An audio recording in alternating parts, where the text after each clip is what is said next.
ദുഷ്ടനും മനസാക്ഷിയില്ലാത്തവനുമായ ആ കോൺട്രാക്ടറുടെ കീഴിൽ ആ സ്ത്രീ ജോലി ചെയ്യാൻ തുടങ്ങിയിട്ട് നാളുകളേറെയായി. ദിവസവും അയാളുടെ ചീത്ത വിളി കേൾക്കാനേ ആ സ്ത്രീക്ക് നേരമുണ്ടായിരുന്നുള്ളൂ. ഒരു ദിവസം അയാളുടെ ചീത്ത വിളി കേട്ട് കണ്ണ് നിറഞ്ഞ് പുറത്തു വന്ന് കണ്ണുനീർ തുടയ്ക്കുമ്പോൾ കൂടെ ജോലി ചെയ്തിരുന്ന മറ്റൊരാൾ ആ സ്ത്രീയോട് ചോദിച്ചു, ഇത്രയധികം ചീത്തവിളിയൊക്കെ കേട്ടിട്ട് എന്തിനാണ് ചേച്ചി ഈ ജോലി ചെയ്യുന്നത്?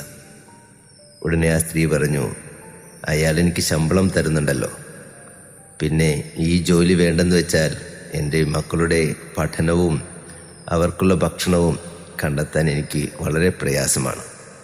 എന്നിട്ട് ആ സ്ത്രീ അയാളോടൊരു ഉപദേശം എന്ന രീതിയിൽ പറഞ്ഞു, നമുക്കൊരു ലക്ഷ്യമുണ്ടെങ്കിൽ നമ്മുടെ ജീവിതത്തിൽ എത്ര ബുദ്ധിമുട്ടുകളുണ്ടായാലും ആ ബുദ്ധിമുട്ടുകളെ അതിജീവിക്കുവാൻ നമുക്ക് അറിയാത്തൊരു കരുത്ത് ലഭിക്കും. പ്രിയരെ, ഇതൊരു ജീവിത യാഥാർത്ഥ്യമാണ്. നമുക്ക് നമ്മുടെ ജീവിതത്തിൽ ഉദാത്തമായ ലക്ഷ്യങ്ങളുണ്ടെങ്കിൽ നമ്മുടെ ജീവിതത്തിലുണ്ടാകുന്ന വെല്ലുവിളികൾ എത്ര ശക്തമാണെങ്കിലും അതിനെ അതിജീവിക്കാനുള്ള ഒരു കരുത്തായി ആ ലക്ഷ്യങ്ങൾ മാറുമെന്നേ. God bless you.